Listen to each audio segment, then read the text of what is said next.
37 Disney Street, which isn't far from you, 3 Disney fans have watched a film which they will now review.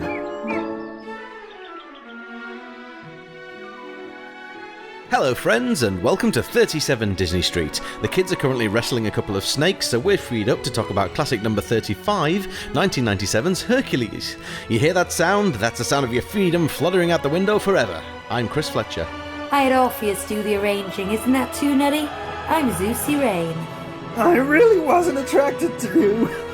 Hello children, I'm Hugh Rain.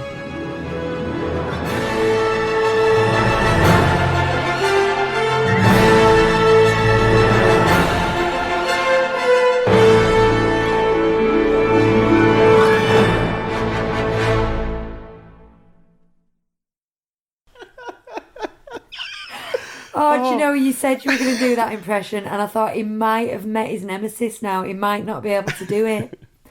That More was Bobcat. just about, yeah, that was just about The worst. passable. I can sometimes do it when I've had practice, but I don't want you to. I can Bobcat feel you. Goldthwait is difficult. I really wasn't attracted to you. Do you know That's too much. when you? Well, You my sound like the car's a spotty bit teenager rubbish. in The Simpsons. You know when you can't quite get your car into reverse, and then you go off the clutch anyway, and your car goes ah, and you're like, oh my poor car. That's what I felt for your vocal cords just then. It's like, oh no. It's okay. Nice. I've got some juice on the go. Yeah. It's a sad day today. Do you know why it's a sad day? No. Okay.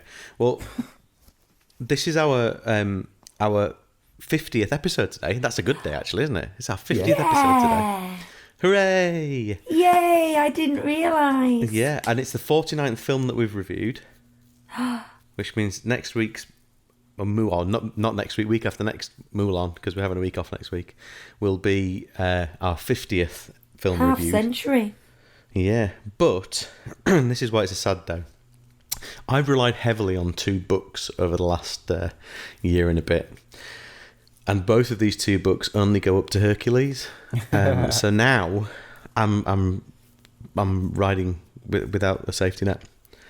And it's a Well, bit 2 worrying. of the books that I was relying on, this is going back months now, stopped when Walt died. So we've had a lot of Wikipedia for the last sort of 15 films. Apologies. Do you know what book I've been relying on? The Book of Life. You know what I mean? I just use, what are these books you guys are using? Oh, you're able to read our souls sometimes, aren't you? Through our eyes. Did you say our souls? Our souls. Oh, I thought you said something else. Yeah. I noticed a similar quote in Hercules, actually. Not our souls, but a misunderstood thing. But I'll talk about that later. It is fruity, isn't it, this film? It's fruity. That's one word for it, yeah. Yeah. Yeah, there's a line that Meg says, and I thought, oof, was that meant to sound like that? Yeah. Yeah. I can't remember what it was now. Let's get on to that. For now, how would you feel about me giving you some facts? About the film Hercules? If you like, Tell us I can about your give you unicorn facts about- first, Hugh. Tell me about your unicorn. Because I've become the timekeeper lately, I'm trying to keep it down to about an hour and 15 if we can. If I show you the unicorn of shame, which looks like this, that means we've hit an hour, so let's get cracking. Thing is, listeners, I'm saying listeners, it was a visual cue because the idea was he was supposed to be able to flash that up without you ever knowing. But now we've told you about it. Yeah, and we're just wasting more time. Okay, true. Oh, that's an hour. True. So, give us some facts. right, okay. It was released in 1997, on June the 23rd, 1997. It was directed by Ron Clements and John Musker, who you will remember were responsible for the amazing films that were The Little Mermaid and Aladdin. They were busy developing their passion project, Treasure Planet, but Jeffrey Katzenberg, he didn't think it was going to be a seller. It didn't think it was going to be a moneymaker. How wrong he was. So he made a deal with them that he would greenlight it in the future if they would agree to do a more profitable movie in the intervening years. In the intervening years, Jeffrey Katzenberg left, so we are yet to see how that ended. They were given a choice of several, including Don Quixote and The Odyssey and Around the World in 80 Days were all in very early development at the time. Very early development, we now know, with the eyes of history, that they were never made. But Joe Hader, an animator, had pitched this idea and done his own treatment. And so Clements and Musker, who were both big comic book fans, thought this was their chance to do a superhero movie, because they'd always wanted to do a superhero movie. So they took the reins on this and took it into development themselves. There's very, very, very little left over from Joe Hader's original treatment or pitch. Being based on Greek mythology, it is volumes and volumes and volumes of characters and subplots and things. So there was many years spent searching through them, leafing through them, and it was apparently this film had more not drafts of scripts, but more treatments written than any other film, because they'd changed the central characters several times.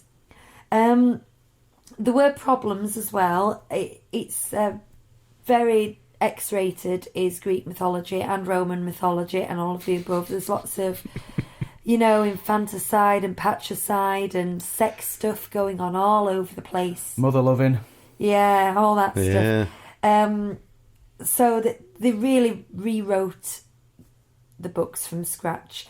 One thing that caused a problem was Herc was half man and half god, because Zeus took advantage of a human whilst he was married to Hera, and it was his wife Hera who did all the bad stuff that Hades is meant to do in this, but they didn't think they could deal with illegitimacy and adultery and all that kind of thing. Why not? Yeah, hence this little subplot of the potion that turns him human and them adding a different villain. And they Guys, you thought Hunchback of Notre Dame was dark. Well, exactly. Wait, have a listen to this. You see, when we talk story, I'll get on to why I think this is a winner and Hunchback wasn't, but there you go. They also, because they were comic book fans, they wanted to go for the superhero style hero and the Lex Luthor style villain. They wanted to keep it that polarised and that obvious. And very often in Greek mythology it's not, but they managed to land on a way of doing it. They spotted similarities as they began to write the story with Michael Jordan in terms of feats of physical triumph, and then that kind of led to Space Jam. Yeah. The whole movie being about 90s pop culture and celebrity status. And that then totally, this was early on, that totally changed the way that they were writing it. And I think very strong theme throughout. Susan Edgar, who plays Meg, had actively pursued every female role since Belle. Egan. Sorry, that's my handwriting. Ding. Susan Egan. She'd actively pursued every female role since Belle. She'd got an audition for, I can't remember, Pocahontas and so on ever since. She'd played Belle on Broadway. And the directors and Menken were all very cynical about her being able to do Meg. So she really had to sass up to do it because they just saw her as Belle. But good on her for forcing their hand, as it were. They wrote the part of Philoctetes with Danny DeVito in mind. Danny DeVito turned it down. And then after doing many, many other auditions, Red Button auditioned, who's a famous character actor. You'd know him if you saw him. And as he left, We've talked about him before, haven't we? Yeah. I thought we had. I can't remember when, but we have. As he left the audition, he said, "Do you know what you guys should do? You should get Danny DeVito to play this role," not knowing that it had been written for him in the first place. And at that point, the management just went, "We've got to do whatever we've got to do to get Danny on board." Danny DeVito suggested Jack Nicholson for the part of Hades, and Jack Nicholson was offered $500,000 to do Hades, but Jack Nicholson... Red buttons. What did I say? Red button. That's on Sky. The S was in there in my mouth. It just didn't come out. CFAX. So, yeah, Jack Nicholson curled his nose up at the $500,000 and came in with a counter offer of... Oh, he was Hoagie in Pete's Dragon. Ah, that's right. Yes. Yes. Thank you. Yes. Not Jack Nicholson. Red Buttons was Hoagie and Pete's Dragon. Yeah. A 10 million flat fee raising to 15 million depending on the re-records, and 50% of sales of all Hades merchandise. Good golly, Jack Nicholson knows how to barter. Jack Nicholson as Hades. Yeah, well, apparently there was a lot of concept art, there was a lot of animation done and storyboarding with him in mind and them using his physical features. So this went quite a long way. In the end, it wasn't the fee, which let's just take it from 500,000 to 10 million. So that is a 20 times increase. It was the 50% of sales of merchandise that Disney just said, we're not doing that, because they didn't want to set a precedent for any future films. Can you imagine the floodgates? Yeah. Yeah. So that deal just went down the Swanee. John Lithgow was then cast, Oh, I love John Lithgow. and he was... We are a John Lithgow family, aren't we? Nina? Nina, we'll call it Christmas too! And he was cast and on board and recording lines for 9 months in 94 and 95. He must have spoken really slow.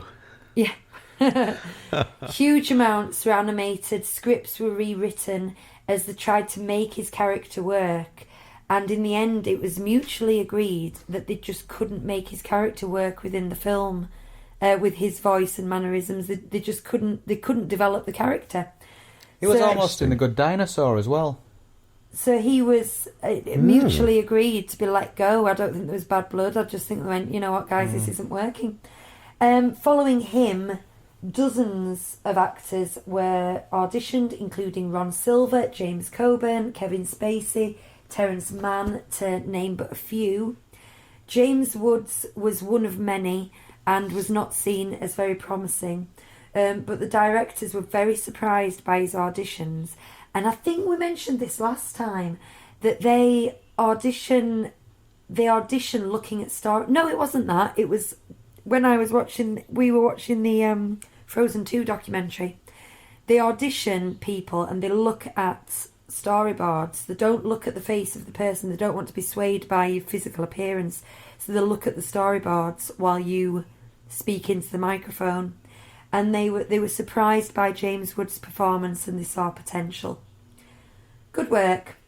Payne is Bobcat Goldthwait, as we have just good old Yorkshire name that, Goldthwait.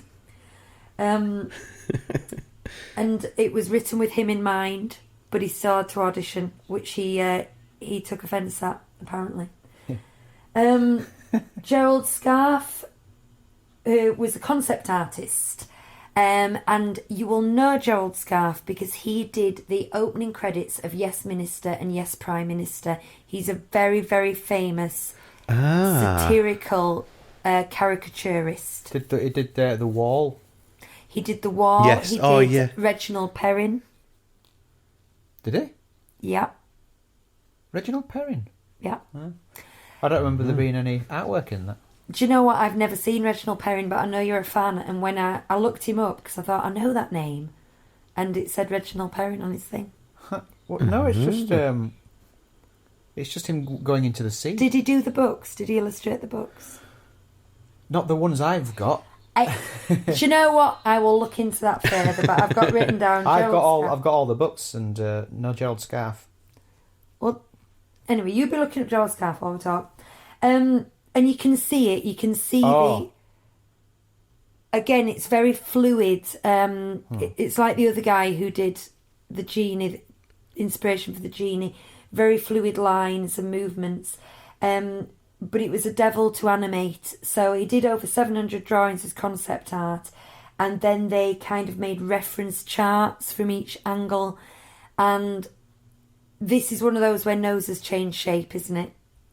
From this film. Somewhat. And you can kind of see it. It doesn't work too much in 3D, but I do like the look. I've got it. Go on, tell us. In Reginald Perrin, he opens a shop that's deliberately bad. It sells like useless things, like a square hoop, things like that, called Grot. And Gerald Scarfe did the logo for Grot. Oh, okay. That's something I once knew, which I'd forgotten about, but I've just looked it up. There you are. I just looked at what he was famous for, and I saw Yes Minister, which is something I used to watch all the time. The Wall and Reginald Perrin, and I thought, oh, Hugh's into Reginald Perrin, he'll like that, but I've never seen it. Oh, I love it. Anyway, it was also inspired by the art of Turkey and Greece. I think that goes without saying, doesn't it? And they went to Turkey and Greece to study a lot of the architecture. Yeah. The Hydra sequence took 13 animators and technicians 18 months to animate a 4-minute sequence. Wow. Because it was the first time that wireframe... I don't understand this stuff. I'm just regurgitating here. The first time wireframing had been used to create characters that could then move independently. Because by the end of the sequence, he's got 30 heads, hasn't he? Hydra. And so they kind of animated it in a way where they could move them all independently. Anyway, there you go. And music, Alan Menken reprised his role as the in-house composer, this time with lyrics by David Zippel, who also did lyrics for... Anyone? City of Angels. There you go. Oh. Hang on, the musical. Yes. Yeah. That's funny, I listened to that soundtrack, the recording, 2 days ago. I know you did, because you put something on Facebook about it. Yeah, because we did that show at Dewsbury Arts Group 6 years ago. 6 years ago. Wow. He's also currently, I don't know if this is of interest to anyone, he's also currently writing the lyrics for Andrew Lloyd Webber's new production of Cinderella. No, it's not of interest to me. It's not really of interest to me. I think Andrew Lloyd Webber needs to, chill out. Take his musicals and do one.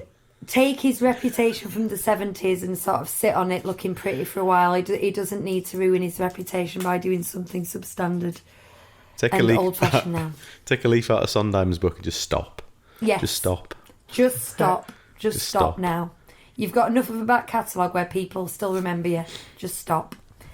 That's my thoughts. Right, guys, over to you. What we're going to do, Chris? Well, what I thought, for a bit of a change, I thought we'd talk about the story. Oh, right, and then maybe the animation, and then, I don't know, just for good measure, finish off talking about the music. Oh, that's an interesting way of doing it. Breaking it up. Yeah. Oh, that's yeah, interesting. break it up, yeah. I like that. Should we score it as well while we go? Well, do you know something? The words you just used actually was something that was on my mind. I wondered, and I am just going to bring this into this conversation. I don't think we should do it today, but should we be scoring it as we go along instead of waiting until the end and scoring it? Oh, I think we could. Do you? Maybe we'll start doing that from our 50th episode next. Oh, this is our 50th episode. Let's my try 50th it. film. Should we try it today? Yeah, we'll probably forget, but we'll try. No, we won't forget. We'll do it. Let's try and do it. I think it could be interesting. It And it is stops you interesting. cheating as well.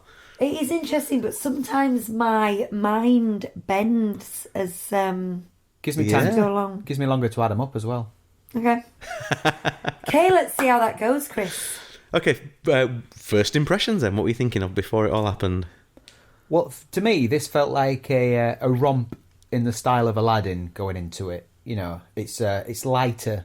You know, especially coming off the back of Hunchback. It's it's lighter, it's funny, it's visually a lot brighter. Like the Hunchback feels like going to the theatre in your nice clothes to watch a show, whereas Hercules is something you can like. It just feels like kicking back on your sofa in some slacks, eating a snack on a sunny spring morning. It's got that vibe about it. Yeah. It's light Yeah. viewing. What about you guys? It's a heck of a lot of fun. I am a big fan. I've always been a big fan. I am going to talk about some of its down points, but as a... Lucy, should we stick Hercules on? I'll be like, yep, any time of day and night. I just really like it. Bonnie went through a really brief phase of watching it about 2 years ago, 2.5 years ago maybe. Like for a week she watched it like It's a good phase. every day, and but then she forgot about it. So it's nice to come back to it. I went through a phase where I used to watch it 2 or 3 times a week. It was this and playing Grand Theft Auto Vice City is what got me through my my divorce. This is my regular watch, was this film. You should write a book, How to Get Through a Divorce. Do you know what I like to do on Grand Theft Auto is get in a car. I mean, I've nicked it, so that's a bad start. But then just drive around really safely, listening to the radio. Yes. Like that's all I do. That's my guy. That's all I do. Like I've noticed on the first level, if you get straight into a car, you can tune into 4 Little Diamonds by Electric Light Orchestra. Nice. Great song, and just drive around and enjoy yourself. Yeah, that's what I used to do as well. Some women are attracted to like the bad boys, men with a bit of an edge. This is the guy I married. Yeah. He drives safely on Grand Theft Auto. It's probably because I don't drive, so it's like this is real escapism for me. It's like doing something really mundane, like listening. You like to go around a roundabout and indicate at just the right time. Whilst listening to ELO. Oh dear. Right. So yeah, I can quite comfortably say that I loved this film going into it. We watched it about 2 weeks ago, but I was only half watching it, so I watched it properly today, and probably a bit more objectively than usual. But May let's I see jump what happens. in with 2 feet here? The last 2 films, Pocahontas and Hunchback, we've discussed they've had serious issues of tone. They've not wanted to commit to either the light or the dark, and it's clashed within the story. Now then, I have got a book of Greek mythology in the other room. It is like a blooming Bible-sized book, and it is dry as anything. Yeah. So they took that book, and I think for the first time in 3 films, they've committed to their tone. They went, we're not doing that. We don't care about the story. We don't care about accuracy. We're going for zany. We're going for old-style Hollywood. We're going for, jazz staple music. We're going to throw in a bit of pop culture reference, and it's going to be funny, and it's going to be light, and it's going to be colourful, and we don't give a damn about the rest of it. And they did the right thing, and it really works, in my opinion. It's fun, isn't it? It's fun. Let's talk about the story. I just did. But let's do it. Let's jump in and do it properly. Let's starts go. off, and I didn't realise this until today, and I've listened to this quite a lot because Lucy once did a bit of this for a show, and she needed the intro recording, so I did the voiceover. You did Charleston Heston, didn't you? But I never realised till today it was Charlton Heston. I didn't know it was Charlton Heston. No. So Charlton Heston says his piece, and then the muses tell him to shut up and get on telling the proper story. Now, do you know what this reminds me of? And Go Mencken Girls. did it, and it's Little Shop of Horrors. You've got the That's 3... the first thing I wrote down. This is just this like. I Little can't Shop of remember what Horrors. they call them. What do they call them? The The divas. Ronettes. Oh, the Ronettes. Is that right? Am I making that up? Anyway, they've got 3 girls in Little Shop of Horrors who just do exactly the same thing, but it's a really good narrative device. It keeps it going. It adds commentary, it adds exposition. Now, sadly, humour. Yeah. They You said do comedy, lose yeah. them for big chunks, unfortunately. Not unfortunately, you don't really miss them, but as in my head, they're meant to be keeping the thread running through. It feels like once they've done the job, they kind of forget they're there, don't they? Yeah, it's not Gonzo and Rizzo in Muppets Christmas Carol that are there throughout, apart from that bit where they go, "Ooh, this is a bit too scary for us. Too We'll see scary you for later." us, guys. Chris, you know better than that. What they're called? Oh The my Muppet word! Christmas Did I just say Carol. Oh goodness me! I was Muppet I was Christmas reeling Carol. it off. I didn't say Gonzo the Great and Rizzo the Rat either. To be fair, I do know better. I apologise. what I like about the opening of this film is that there are 3 openings to this film. Yes! There's the dry Charlton Heston bit, there's a whole narrative and song from the Muses, and then that finishes and the music kicks in. Dun, dun, dun, dun. It's brilliant. I love it. Love it as it all zooms in on... As Hugh has mentioned, I've done excerpts from this twice in shows, and the reason is, if you want to not have to pay a license for a show and you're a dance teacher and you're kind of doing a compilation show, you've got a time, I think it's under 20 minutes, you can do 19 minutes of any one show or musical as a compilation without having to pay performance rights. Yeah. So, if you can find a musical where you can do that and be concise and tell a decent enough amount of the story for the audience to take it as a concise musical, you're on to a winner. And that's one reason why I've done this twice, because you get Hugh to do the voiceover at the beginning, and then I can get a set of girls and a set of dancers, and they can pretty much give you a potted version of Hercules just using the music because of the muses. You know, it just works really well. Mm-hmm. It's Storytelling wise, kind of going into music, and then you're on to all the Greek gods, and there's so many little in jokes and side jokes. This is why it's so rewatchable for me. Is these scenes where you've got all the gods and spotting who they are, and you know. Now my introduction into doing musicals was Sweeney Todd, but when I finished doing Sweeney Todd, I decided I wanted to do something else, and Dad was directing Office in the Underworld in Huddersfield, so I shot over to Huddersfield to do Office in the Underworld, which means that all these characters are really familiar to me, and I've got a bit of a fondness for them, even though I'm not entirely sure whether I actually liked Office in the Underworld or not. I know of it, but I don't know it well enough to comment, really. Well, it's just all them characters, isn't it? But Hades is a place, not a person. That's the only other thing. Hades is the underworld, isn't it? Yeah. In Greek mythology, it's not a character. There's little lines like, I've never seen this much love in a room since Narcissus discovered himself. And, you know, when these little things, just fun to spot. How do you feel about Hermes? I really like Hermes. He's one of my favourite little side joke folks. I just want to slap him every time he opens his mouth. That's the point, though, isn't it? Hermes, like the delivery guys that throw stuff over your fence. Oh, that's what you're saying. Yeah. What's the name of the? Paul Schaefer voiced him. Ah. Paul Schaefer, Hermes. I thought it was someone else. All right, never mind. Yeah, he's an in-joke in himself, isn't he? Because he's the messenger of the gods and all this kind of thing. No, I really like him. And again, he ties it together and he gets the gags and he keeps it light. Because one thing they had to do was keep Zeus godly. Whilst, like I say, they've made this decision, it's going to be a zany comedy. They couldn't go too crazy with Zeus, could they? So I think Hermes is kind of his... He's pretty daft. Zeus. Yeah. Zeus. Yeah. Yeah. They couldn't have him spitting out one-liners, though, really, could they? It kind of reminds me of the Ghost of Christmas Present in Muppets Christmas Carol. Yeah.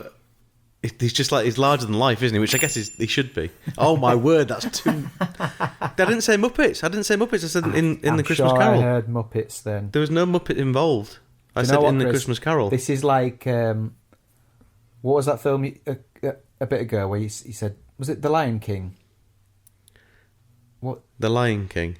Yeah. What did I say? The Muppets Lion King. You introduced it and I said, I thought you said so-and-so, and you said, no, I didn't. And then when we listened back, you did. Oh, yeah, I did. Oh, it was The Lion King. I can't remember what I said, though. Lion King. Well, never mind. I don't know. But I didn't say Muppets that time, because in my head I deliberately said I might not have said A Christmas Carol, which is what I should have said, but I think I just said Christmas Carol. We'll see. Then we'll see. And then Hades enters. And... Hades. Oh yeah, I love that. I love it. You know, camera swings around. He's just leaning against a pillar in the darkness. You know, with a quip, very much like Scar. Yeah. Isn't he? Yeah. He is my favourite villain, I think, of all time, and it's so sad that James Woods has turned out to be a bit batty. I can reconcile that. In the TV series Once Upon a Time, the character is played by Greg German. Or is it German? Greg German? Jermaine? He was in... no, German with a double D. He was in Ally McBeal, and he's been in all sorts of stuff. He's currently in Grey's Anatomy. Oh, I know who you mean. He's What's his ace. name? He is. Is German, like German with two N's. Oh, yeah. And he's always reminded me of James Woods as well. He was attracted to the Wattle in Yes. Ally McBeal, wasn't That's he? it, yeah. He's Right. also in Friends from College on Netflix, which is quite good. Do you know what? I really enjoyed that series. I was gutted it got cancelled. Oh, has it been cancelled now? It was 2 series. 2 series and it got cancelled, yeah. Oh, that's a shame. It was good. It was a bit of good Fred Savage, that. Yep. But yeah, he maybe a bit James Woodsy, yes, but I can reconcile it because to me that's who Hades is now. Okay. And I could I really like him in that role. There we go. So again, they're really good at this era of Disney of transitioning and flowing story. You've already talked about the opening and the way it takes up to Olympus. You then get this very, very quippy, snappy, sassy interplay between the gods and Hermes and Zeus. And then we follow Hades down to the underworld. And of course, in come the Muses. So he was mean as he was ruthless. And you get this character.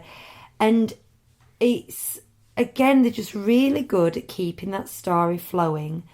And introducing some really very highbrow characters and concept of who Zeus is and why he matters and who Hercules is and so on. And then, of course, you get the Fates, who are very famous in a lot of cultures. And they do a good job of visually explaining to children who they are with the one eye, the past, the present, the future, and the mortal coil of life. This could take a whole film to explain, but they're just so good at doing it in shorthand, using humour. Do you know what? I completely agree with you there. I think they explain all that really well, and I think the way that they get the gods across and the different personalities and stuff in a scene where virtually none of them speak, and you don't really see a lot of them after that either, but they really kind of bring all this idea of everything to life. Then, if you don't mind moving on a bit further, then what happens is Hercules obviously becomes mortal but keeps his super strength, and as he starts to grow up, it's a very, very contrived, horrible reason that he has to leave his home, and Yeah. that bit for me is probably the only bit of the film that just doesn't quite work. Is the bit where he turns up with his dad, if you like, not his real dad, his adoptive parent, and then basically wrecks the place because he's strong and he didn't know what to do with himself. That's it. I hate that bit. His superpower is he's clumsy. It's, yeah. You're right when you say contrived. They had to get from there. We've already learned in the facts section about why they had to have him adopted and turn mortal and end up in this situation, but they had to get him out of that situation. Do you have any... How would you have done it? I don't know. They said it was a superhero story. They could have gone down the Superman route, couldn't they? If I just don't feel like I belong here, I need to do something else, sort of thing, and you're destined to be something far greater and all that sort of stuff. But I don't know. They were trying to do it in a quick, easy to show kind of way. They want to show, it's relatable for kids because he's an outcast. The other kids don't want to play with him and all that sort of stuff. So in that sense, I get why they did it that way. I just don't like it. And I think it really hits home with a kid, all that, them not wanting to play a frisbee and you go away not looking at them. I think they'd really get that. And it's a comedic thing, but it's possibly my least favourite sequence. Any of that where it's young Herc, really, I find a bit icky. It's not my least favourite sequence, because my least favourite sequence is coming up very, very shortly after that point, because I'd never noticed it quite as much before, but Phil the Peeping Tom does not sit very comfortably with me at all. I have got the whole film, and it's one of those now, how did I not see this? it's in a very strange era in post-feminism, if we can get into that particular thread. And you've got to remember, this is height of Spice Girls. That does matter. Yeah. Because it's female empowerment and ladettism, and, you know, women can be what they want. But we've not got past the physical aspects. We're still kind of stuck on that. Yeah, It's horribly chauvinistic at times, and the way that all the characters talk about and to Meg is just horrible. And the at way times. Meg uses herself, I mean, she's... Even Phil, like when he first meets her, he plonks himself on her lap, and he says something like, "Hey toots," something like that. Like, I'm real or something, whatever he says, and then he sort of... Yeah. It did make me laugh, but half of that was just me thinking... Oh, this is uncomfortable. Yeah. Now, do you remember when things used to be like that? Interactions used to be like that? Exactly. They still are with a lot of people, but like to us, at least, it doesn't seem quite so right, does it? And the thing is that it's clearly a conscious decision that she's written, and the fact that she's a woman in charge of herself and all this kind of thing, and she's a single powerful woman because she's able to deal with this. She's able to take this male attention, and she can flip it off. She's all casual about it. It never really deals with the fact that she really shouldn't have to. But the thing is, that is 1997, and That's a really interesting way of putting it, though, Lucy, because I was watching it thinking they've brought in this strong female character, and it's almost like they've decided, well, we'll bring her in, but only if we can give her shit for it. I'll bleep that out. Only if we can give her shit for it, and that's how it felt to me. But you're absolutely right. They've done it for that very reason, I think, to try and and make a point almost. They've got all these men being threatening to her so that she can back them off. When they kiss at the end, she kind of leads it. I think he goes in for a kiss, but she really pulls him in closer, and then she kind of bends in the other way and jumps at him, and she's in control of it. But I kind of like that. He's weak around her when she's making her advances. Yeah, he's physically strong, but we were talking about when we were watching it, me and Laura, and I was saying I don't remember women being objectified in this kind of way in any of the maybe Roger Rabbit a little bit, but in any of the other classics that we've watched, not in that kind of way. It's quite aggressive at times. I don't like it. No, not within the story and within the script. Yeah. Now, I think throughout the 90s they get progressively more sensual to the female characters. But the thing is, I just have to make this point, is that I was 15 when this came out. Yeah. So I was a 15-year-old girl just developing into a woman at this time. And then in my early 20s, I worked behind bars, and I've done all those jobs. I can just tell you, this was just what it was like, and you just didn't. It really never occurred to me, oh, you're being chauvinistic, and this is not acceptable. It was understood that men spoke to women like that. Now, thank goodness we're getting a bit better at it now. I also think people are a bit hysterical about it now, where I'm like, well, do you know what? It kind of, we grew up with that, didn't we? We're all right, wasn't as bad as it sounds. But when you look at it with the 20-year goggles on, you think, oh God, that looks so weird can't now. Believe people were like that. Can't believe it's in a Disney film, really. No, I know. I can totally believe people were like that. Like I say, I lived it. I just can't believe it was in a Disney film. No. Strange, isn't it? Go on, Pain. Pain. You didn't mention Pain earlier when you mentioned... Pain and Panic. Panic. That's Matt Frewer. You know who Matt Frewer is? Panic was Matt Frewer. Pain was the one you were on about. I'm not sure I do know who Matt Frewer is. Anyway, Matt Frewer is the pointy one. Which is the pointy one? Panic. Right. Okay. Panic. Then Matt Frewer was he was the neighbour in Honey, I Shrunk the Kids. Oh yeah. Okay. Yeah. His favourite role of mine is Max Headroom. You know, the 80s head with the yellow plastic hair. All right. Max Headroom, remember that? No, Really? No. But look up Max Headroom. I'm doing it now. You'll know exactly what it is. And that technique was used in Back to the Future when he goes into that cafe in the future and there's Yes.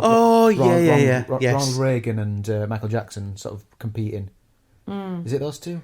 Anyway, he's done a lot of voiceover. He did. I remember he was Lloyd Christmas in the Dumb and Dumber cartoon in the 90s, and he was also the Pink Panther when they brought that back and he could speak. Oh. So I really like Matt Frew, and I've sort of followed his career. And he doesn't have a big part in this, but what he does do did make me chuckle. That is. Yeah. Now, we've also been critical the last few films Of sidekicks. Sidekicks for the sake of sidekicks. But this- now, these two it as works- villain sidekicks. Works It works well, in this yeah. world.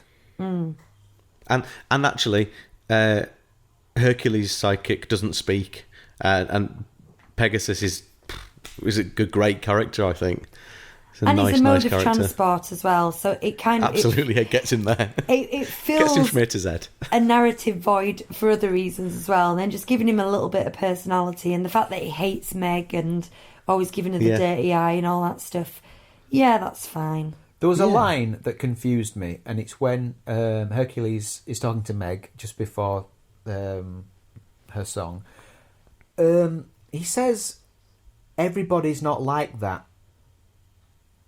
Is it me, or is that a really clunky line? Not everybody's like that. Exactly, because everybody's not like that means that everybody is not like that. He says, "Everybody's not like that." Yeah, no, that's wrong. It is weird. Do you know? we were at a family garden party, socially distanced, of course, today, and Bonnie came over and said, "The girls and I have just been playing with our lol dolls." And I said, "Okay," and she ran away. And I turned to Hugh and went, "That was correct use of the word I." And I'd noticed it as well, and I went, "Yeah." And I was like, "I'm so That's my proud. girl." My little baby's growing up. She's been grammatically correct." Anyway, I think the story in general is very clear and very succinct. There's not a lot of waste. I think it's a well told, put together piece. Is this story wise? without being and then, every section is worth watching for its own right. Well, they push through all the stuff with that, like the getting him up to strength and stuff through that whole montage number, and then they do that again with The 12 Labours of Hercules. yeah, and so they're getting through an awful lot of story just through two musical numbers, and it's a really, really good way of dealing with it. I think it works incredibly well, so that then it slows the thing down again to actually deal with the proper plot of the story, which is how he becomes a hero and then how he defeats the Titans and stuff as well. Particularly Zero to Hero, because it's so important. I mean, that Michael Jordan inspired celebrity culture thing is so central to the story, that to be able to build it up in that way to such a good musical number, and then get to the end of the number and go, right, this is how it is. There's tour guides, there's a portrait artist, there's a mansion. That's it. Yeah, you're right. Fantastic. And Pain and Panic are wearing sneakers and drinking out of Hercules cups. Yeah. The Titans mindlessly heading in the wrong direction. You talked about this the other week, didn't you? Yeah, I did. I think it's one of the funniest Disney moments of all time. It's 'Cause brilliant. So well set up, isn't Yeah, it? they're just plodding away, saying, "Oh, we're going to smash him, we're going to burn him, we're going to freeze him." And Hades like, "Guys, Olympus is that way." Because that could be quite a serious, scary moment, but then immediately it's just like, Yeah.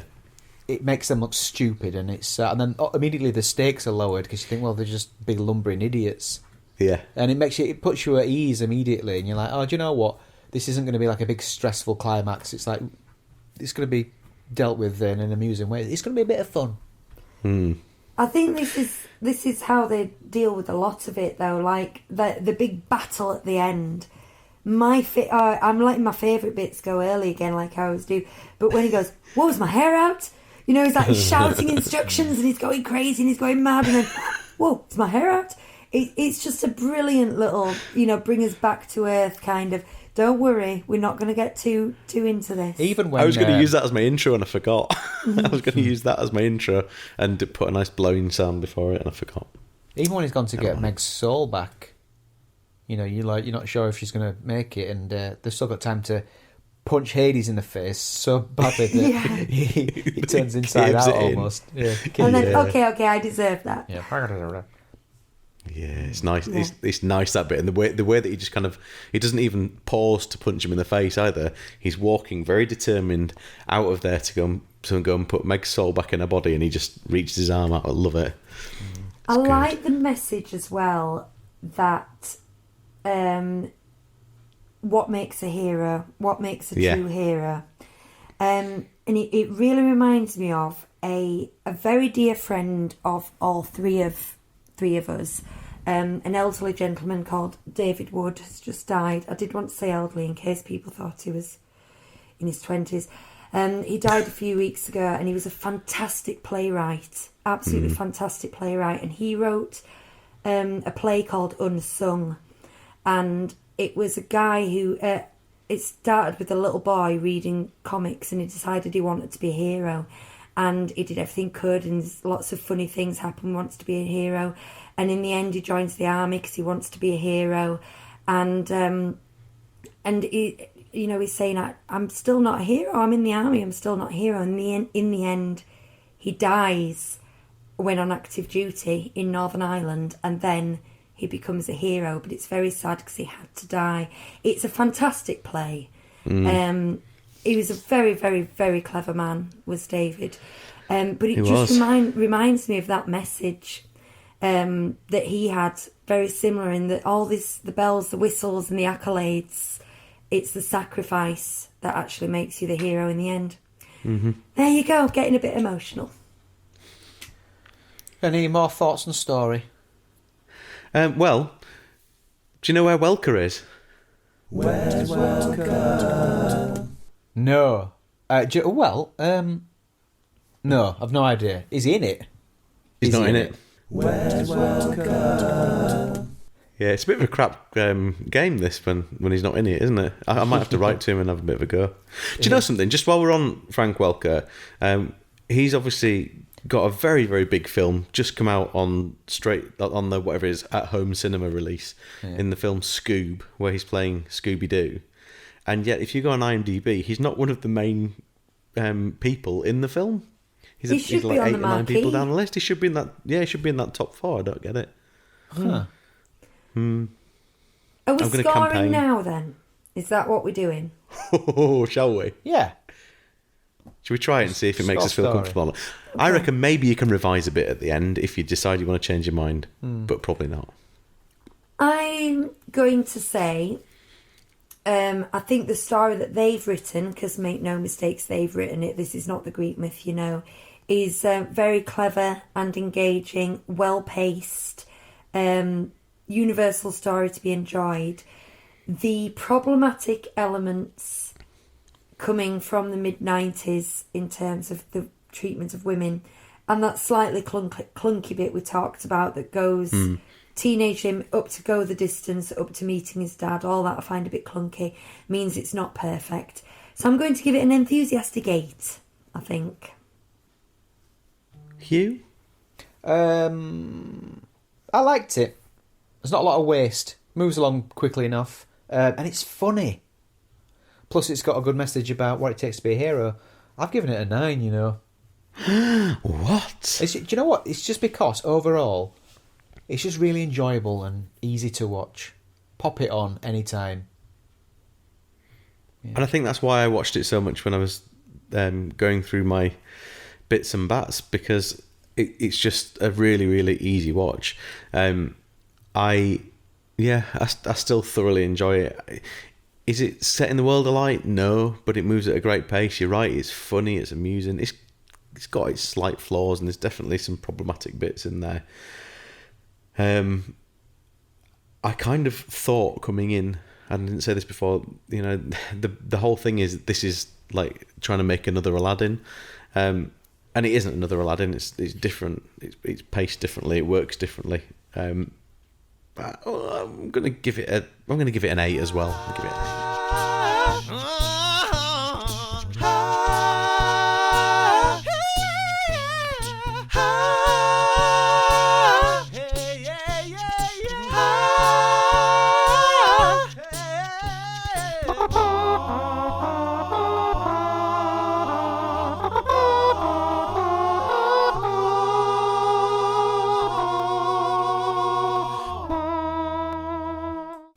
So, next up on the agenda is animation.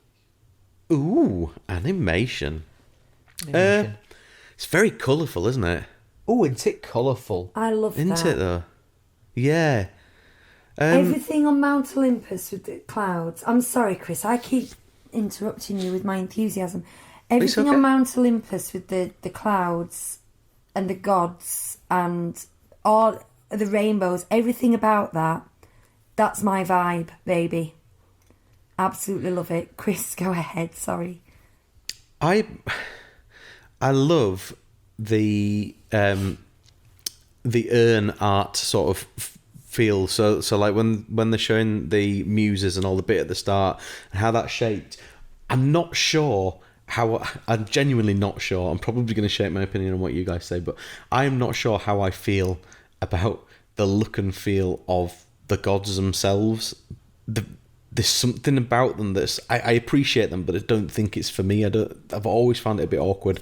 I think part of it is because I've been so used to up to before this film, so used to watching Triton in Little Mermaid, to see Zeus, who is like a really weird square version of him. I've always found it a little bit jarring. It looks like a cupboard to me. Like the cupboard in Beauty and the Beast. Yeah, that's what I mean. Yeah. There's something a bit flippant about them, isn't there? Do you know what I mean? They're just a collection of, like, you know, oddly shaped creatures, and they're not sort of impressive, really. No, and actually forgettable as well. Really forgettable. Like the majority of them. Hades, great. I think Hades is a great design. I think it's very brave of Disney at this point in their momentum. They've got a lot of momentum at this point in the Renaissance. To go down this route, because they've made a really definite style choice. It's very different from anything they've done before and anything they'll do again. Now, they'd really created a princess brand by this point, and to then decide that they're going off that style and to create someone like Meg and Hercules instead of Eric and you know, all the other princes and Aladdin and so on, and to nail the colours to that cross is very brave. Now, I never liked the look of Hercules specifically as a character. I always found him a bit off-putting, very off-putting, in fact. The size of his feet when he's a kid. Yeah. So weird. It's his weird calves, massive calves and small knees, and just stuff like that I found very awkward. The fact that his forehead comes out so much further than his chin, and his nose is straight, and all this weird circular things they've got going on. I never liked him. But as a decision for the entire film, well, I like it. There's something not gelling for me between the designs of Gerald Scarfe. They have to bridge a gap between that, which is very extreme, to the animators and, you know, what they're doing. So there was actually a production stylist called Sue Nichols, and I think she kind of drafted up these designs that were a bridge between them. So you've got animators who are basically now doing Gerald Scarfe light, and it doesn't always gel for me. And they lean quite heavily on the Gerald Scarfe drawings in the end, didn't they? From what I was reading earlier. But what it does do is, it looks completely different, and I like that. And for the first time in ages, all the cast is as interesting to look at as the villain. That's true. It's normal. It's like we always say the villain's the most striking, the most interesting to watch, you know, from an animation point of view. But they're all interesting to look at. But even side characters and things as well. There's just something. It's like diet Gerald Scarfe for me. It's I don't know. I kind of wish they'd have gone a bit further with it. It's interesting looking at some pictures of Hades that he drew in one of my books, and it's almost identical. The look and feel of Hades is very, very similar to his original concept drawings. But yeah, I don't know. Like I say, I appreciate it. I'm just not sure I like all of it. But you're right about the characters in general. Everybody's got something individual about them and something to draw you to them. There's nothing bland in there at all, even down to the kids who don't want to play frisbee and the urn seller or whatever he is. All of them, every single character's got something about them. Ernest. I like those, when he goes to... Where's the bad town? Prada. Batley. Thebes. A town full of problems. Thebes. And they're around the well going, oh, we lost everything in the fire. Oh, the fires before the flood. Oh, all we need now is a plague. You know that? I like all the characters in that. Their noses are so pointed. Yeah, the mental, sharp pointed noses. They're really weird looking. And when you see them collectively, when they all turn on him, you get one shot that's like all of them stood facing dead onto you. Well, it's that ridiculous thing that you can do in animation where one of the men is the width of 4 of the others, and you've got a tiny little woman, then an old man sort of quicker than men. So they're all different because they're allowed to do that. And it just looks really striking. Now, the thing is, I think I criticised... Was it Hunchback of Notre Dame I criticised for that? I was like, they've got these weird... Oh, no, it was Beauty and the Beast. Some of the townspeople in that are just so inhuman. Oh yeah, the hat seller was like really cartoony. That weird nose, yeah. But in this, because they've decided we're going for it, and it's so consistent against the entire cast, it's fine for incidental characters like that to be so weird and crazy. And as a result, they're given the same importance as lead characters, which makes the dialogue and the scene... so much better. Yeah, completely agree with you. Yeah. Backgrounds are stylised. The fun. The actual... The way they're rendered isn't particularly impactful. But, how they are in terms of how they're designed, the shape of them is interesting. I was looking at some of the backgrounds in this book, because one of the books that I got, the Bob Thomas book... It finishes the second half of the book. I think I might have told you this when we were doing Beauty and the Beast. The second half of the book is all about the making of Hercules. So there's like 2 chapters worth of information, a load of pictures, the backgrounds and stuff. And the older version went up to Beauty and the Beast, so they did the same with Beauty and the Beast as well.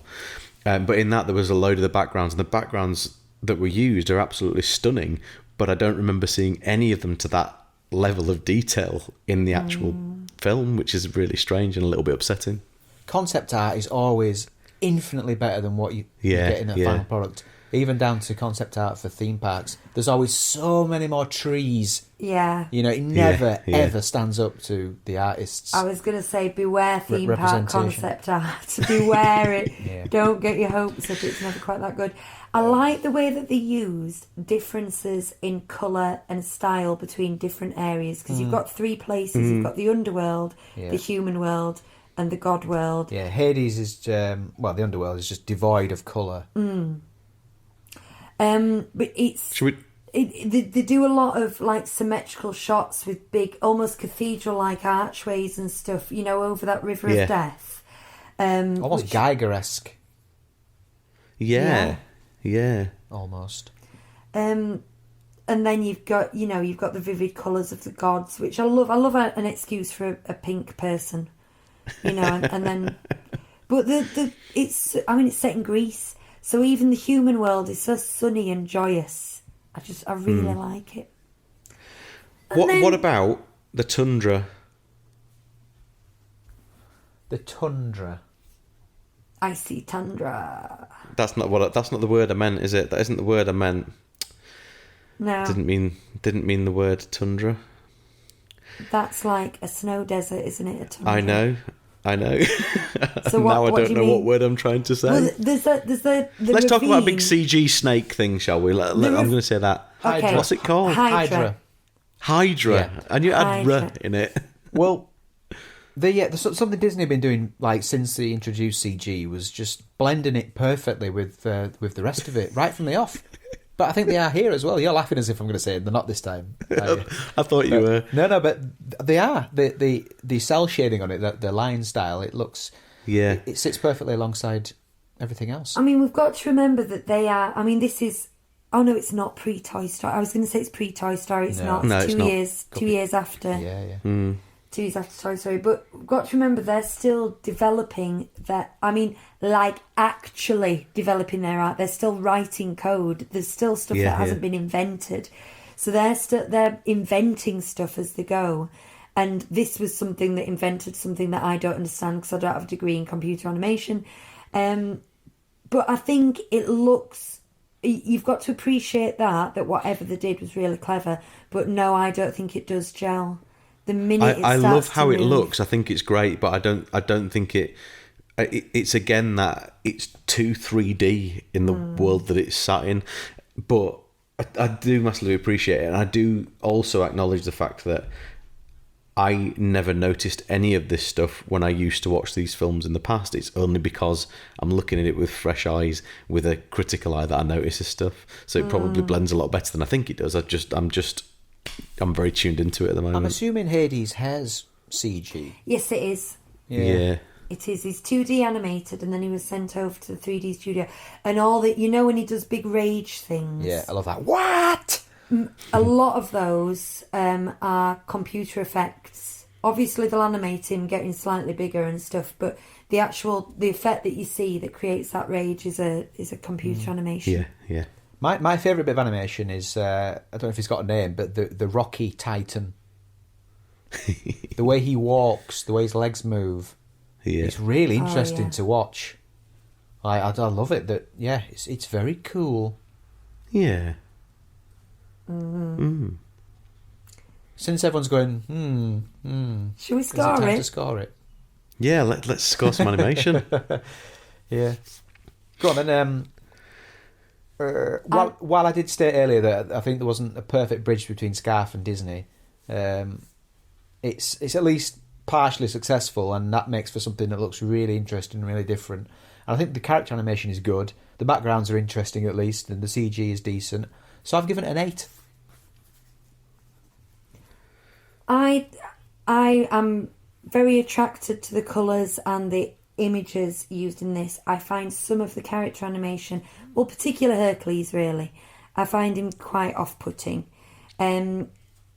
I also think because of the shapes they use for the character animation, there's some inconsistencies when they turn the heads and so on that just jar my eyes a bit. However, overall, I think it's a very bold choice and it supports the story well, so I will give it an 8. I find it very bright and colourful. I couldn't decide if I liked that at first. I kind of grew to like it as the film went on. But the bits, for me, the bits with the gods, it's almost too much at times. It's right in your face too much for me. I agree with you completely, Lucy, about Hercules. I find him a very strange character. I find him strange when he's a baby. I find him strange when he's a kid. And when his muscles are and he's pumped up, he's just as strange, just in a slightly different way. It kind of looks like he's going to be like a Mick Take idiot hero, and he is almost for a while. But he looks like he's supposed to be a bit of a joke, doesn't he? Like Powdered Toast Man, or some or the Tick. You know what I mean? This kind of exactly. Yeah. I don't like the look of Zeus either. I appreciate the backgrounds and stuff. And finally, Phil's nose looks like a willy. What? Philly Willy. Yeah. So I'm taking all these things into consideration, and the fact that I don't think the CG quite aligns nicely with the rest of it, I'm going to give it a 7. There you go. Whoa. Right. Revelation.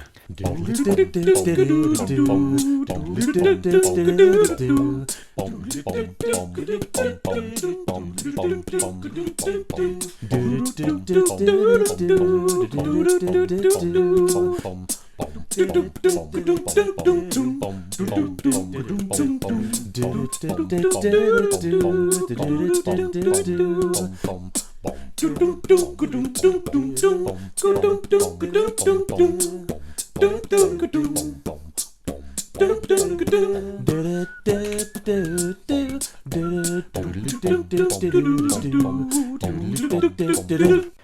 going to go into music now, and I'm going to start off with something controversial, which is going to upset a lot of people, especially Susie.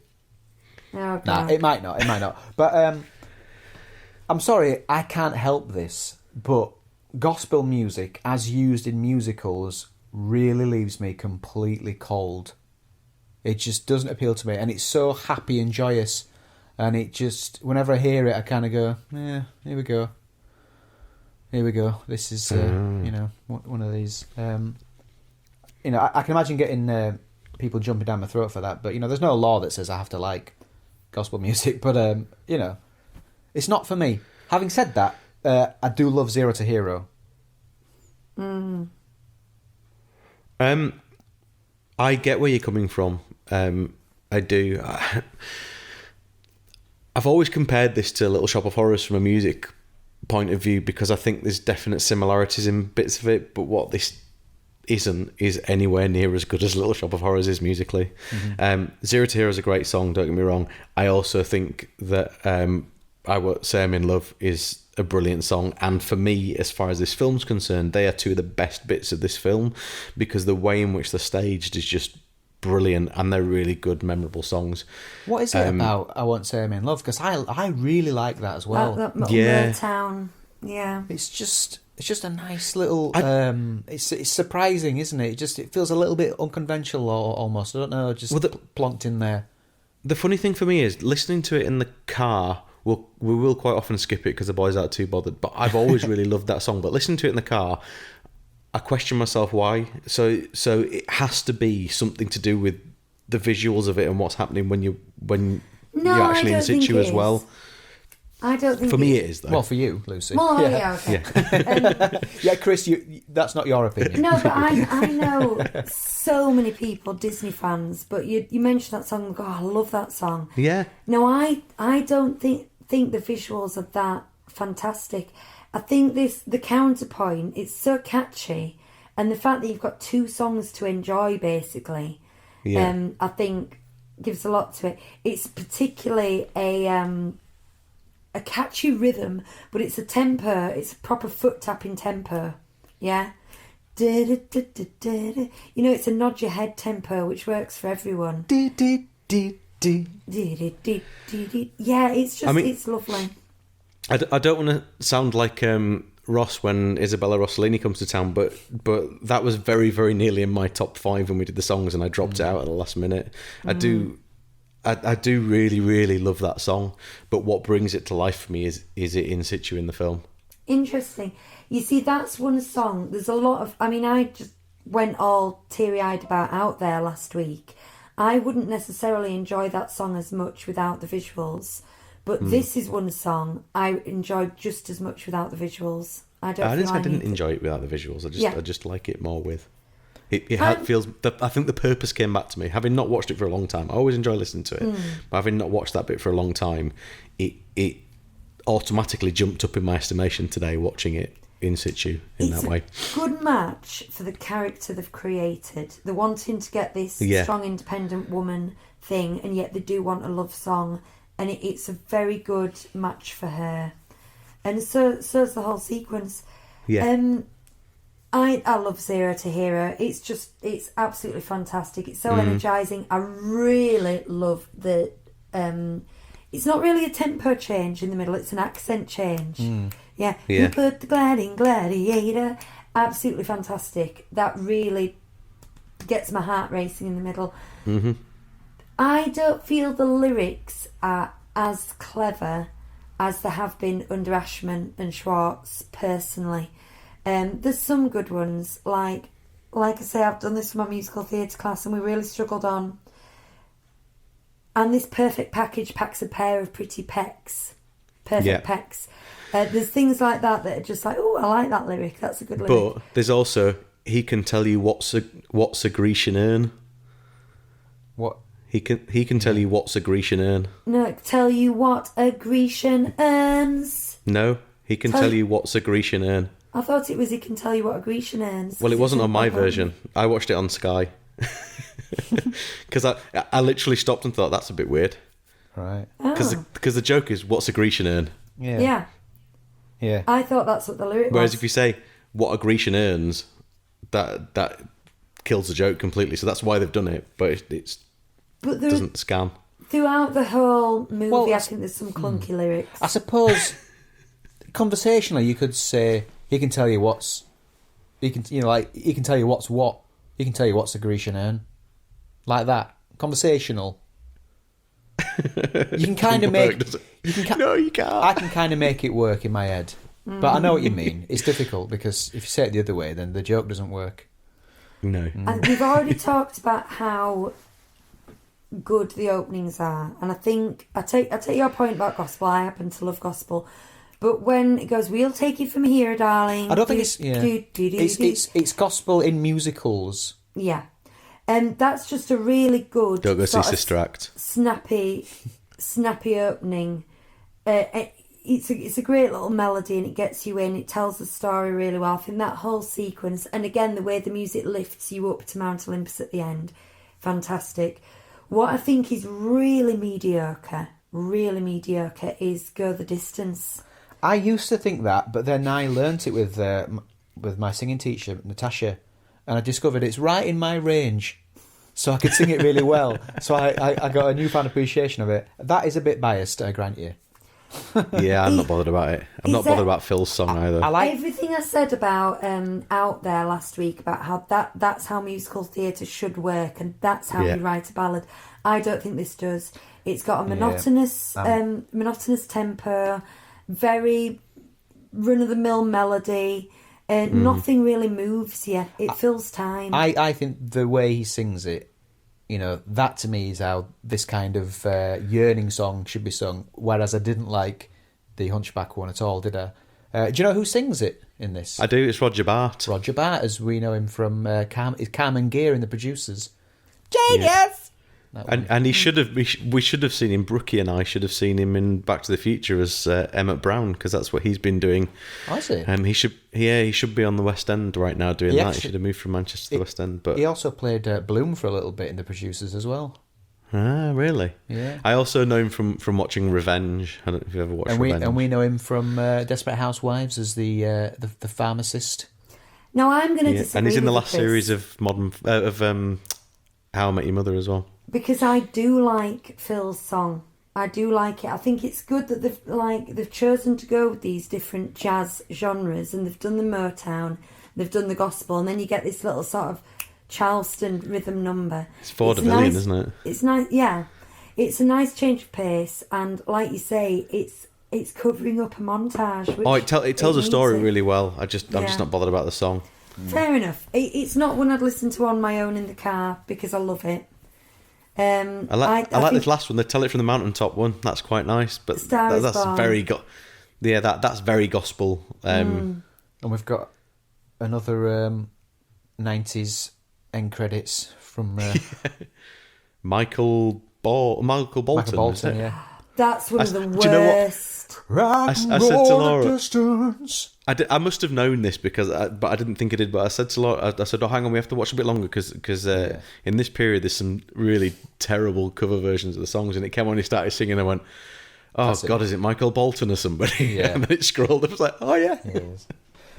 I've got one last point for me for it's not music, it's sound design, and that's that they use a stock sound of a baby laughing, which is it's like a little gleeful shriek followed by a descending giggle, which is used all the time, and I'm sick of hearing it. And I just thought Disney were above using stock library sound effects, like in fact, I'll drop it in now because it'll be very easy to find on YouTube. So I'll drop it in where I left that tiny gap. And that's basically this. If they're using the same sound effect that you get in a Fairy Liquid advert, like really, Disney. And it really stands out. It's like, it's that sound. It's like the Wilhelm scream. Sick of it. We haven't had a Goofy noise for a while, have we? Woo! There was one a little bit like it in one of the recent ones. In It might have even been Hunchback, but it wasn't quite the same. But it was Yeah. It was like someone doing an almost an impression of it. An homage. Yeah. Ah. Yeah. Any more on music? I'm good. Cool. I realised I haven't actually scored this yet, so I'm going to wing it. Yeah. Let's score it then. Do you want to Right, start? well, Chris, you go first. Okay, I'll go first. Bits of this music I really, really love. Well, I think we've all said we really like Zero to Hero. I really like I Won't Say I'm in Love. The rest of it I could take or leave, if I'm absolutely honest. A lot of the Muses stuff for me, it's slow and dull. I didn't say this before. I didn't get a chance to say it, but I find it slow and dull. But I really like the third intro when the music all picks up as a honing in on Mount Olympus. I do like and that bit, a actually. bit of Go the Distance comes in as well. It's like a proper overture, like Yeah. a musical overture, and we don't really get that in any of the other films so far. So I really appreciated that. Taking all things into consideration, I'm gonna give it a 7. I'm also going to give it a 7. Wow. Now, I sat down to watch this film going, well, the music's going to be a 10, because I do absolutely love it. And then I remembered about Go the Distance, and then I just noticed the lyrics aren't quite up there with what some of the others are. So I thought, I'm going to end up giving it an 8 or a 9. But you two giving it a 7 has really surprised me. I mean, I Won't Say I'm in Love for me is like a 9. Zero to Hero is more like a 6 or a 7. Zero to Hero is 6 or 7. Sorry, I meant Go the Distance. All right, You know, just things are bringing it down a bit. See, if I'm using that theory, most of them are a 10. I'm gonna give it a 9 for music. So now we've scored everything. What on earth do we do now? Because normally we'd get all the IMDb stuff, wouldn't we? Or do we go to the kids now? Yeah. Or do we tot up and give a total so far? Let's leave that for the end. But Yes. let's get the IMDb. Okay. This all feels really disorganised. It's like doing the first podcast we've ever done again. I know. I don't know if I like it. IMDb. There's a joke, listeners, that IMDb always gives things 7.2. This must be a cut above because it's 7.3. Golly. Yeah, okay. I'll take that and run. Now then, Rotten Tomatoes tends to be a bit more discerning. Let's have a look. Okay, so the audience gave it 76%. But the critics gave it 84%. Now, I do know that in initial release, it was very disappointing to Disney. It made a decent profit, but it was a disappointing profit compared to others. I think that's due to the look, because you know what a Disney film looks like in this era in history, and if you're going around seeing posters for Hercules, it just doesn't have that appeal. But it has become a massive cult classic since. Yeah, people love it. Even kids I teach now that are like 10 years old, they weren't even a thought back in those days. They absolutely love Hercules. And the people that love it are quite militant about it sometimes. Yeah. Speaking of which, should we see what the kids thought of it? Let's. We just watched Hercules. It's about a boy called Hercules, a girl called Meg, this bad guy, fire guy, and a little helper goblin thing called Phil. So the story of Hercules is about a god, and he went to the human world and he needed to become a true hero to go back to the gods. But he thought he was a true hero, but he wasn't, because he was just a famous hero. There's a funny part that I like. Hercules and a flying horse go to Phil, and there's like 2 words. I am retired. That's 3 words! And then he had to fight lots of big things, and then they said he could go back to the gods. the gods had light around them because they were special because they died, but they didn't. But he didn't want to. He wanted to stay because he liked someone there. The end. The bad guy with fire hair, when he got stronger and stronger and stronger, he was like, "Arr!" He had fire instead of hair. My favourite bit was when all the times when Hercules fighted. My favourite bit was the ending. Because it's always a happy ending, so the ending. The bit when they all happily have the end.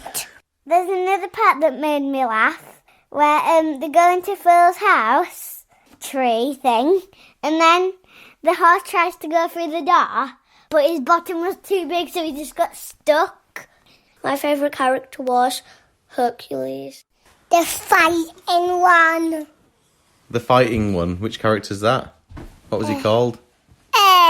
Hercules. Hercules. Yeah. My favourite character was Phil. He's very funny. My favourite song is Zero to Hero. Zero to Hero, just like that. My favourite song was I Can Go the Distance. I can go the distance. I would give it a 4 out of 5. I would give it another 3 out of 5.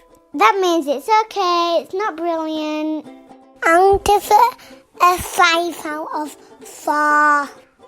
And is there anything else you want to say about Hercules? No. Okay, cool, thank you.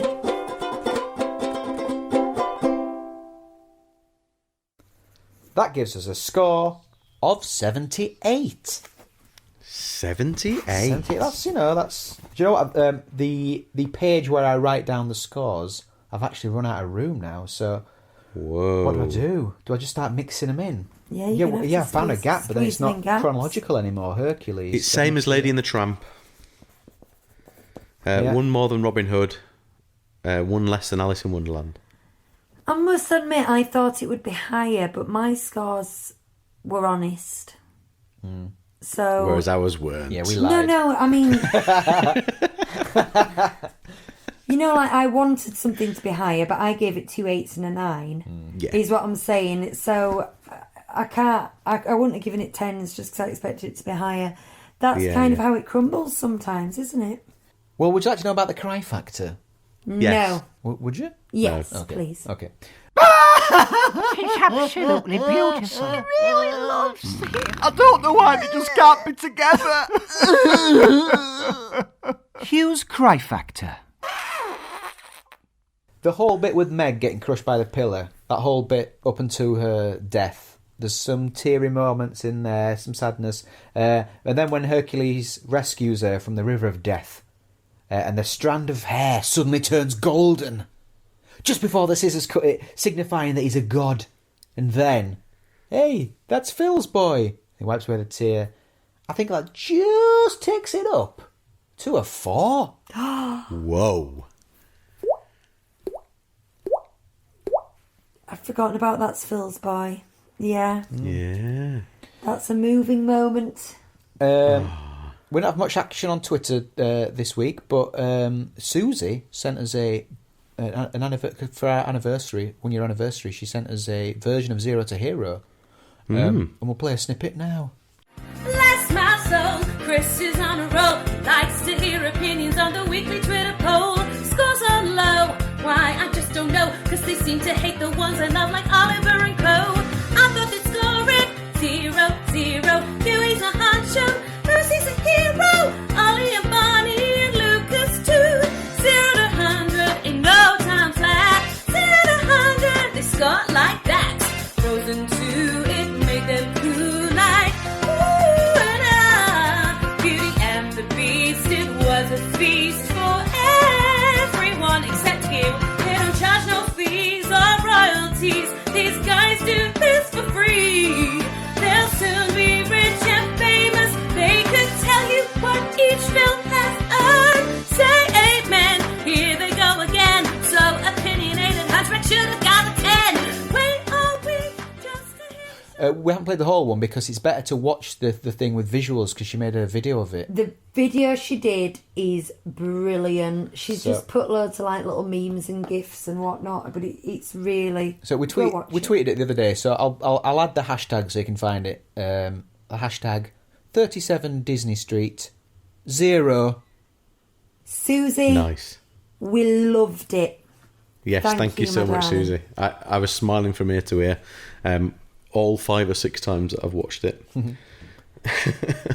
We had to do a version where it was sped up for Twitter, actually, because it didn't quite fit into the 2 minutes 20. So she's a little bit chipmunky. So she sent it back again, slightly sped up, but I just thought it made it funnier. Yeah, I appreciate it massively. Yeah. But anyway, we didn't play the whole version there, Susie, because it's easy to watch with the visuals. So I do urge people to have a little look on Twitter. There you go. Oh, and that is at 37 Disney Street, people, if you want to come and join the fun. There you are. We're not going to have a classic next week because two of us, not me, are disappearing off to Disneyland Paris 3 of us later if this you include week. Bonnie. Oh, yeah, three of you, yeah. 3 of the production team. You may or may not know, listeners, we have a sister show called the I'm sure they know. the Disneyland Paris show, and Disneyland Paris is reopening. Was that your Nicolas Cage impression again? She goes, Nicolas Cage. Nicolas Cage. The Disneyland Paris is reopening this week, and so Hugh, Bonnie and I are going for the reopening weekend, and we're going to do a nice lengthy trip report. Yeah, So we're only going for a day. a day and a half, yeah. So that's going to take up our Sunday night recording session. So we highly recommend that you tune into that because it should be an interesting one. It's not going to be a regular trip report because there's going to be a lot of changes. So it'll be worth a listen. Ooh, good. Anything else to add today or that you'd like to talk about? No. I don't think so. No. Looking Right very then. handsome, Chris. Thank you. I need a haircut. He said, thank you. Right, well, if that's all we're talking about, then in the words of Hermes, gone, babe. See you later. Bye now. Good night, children.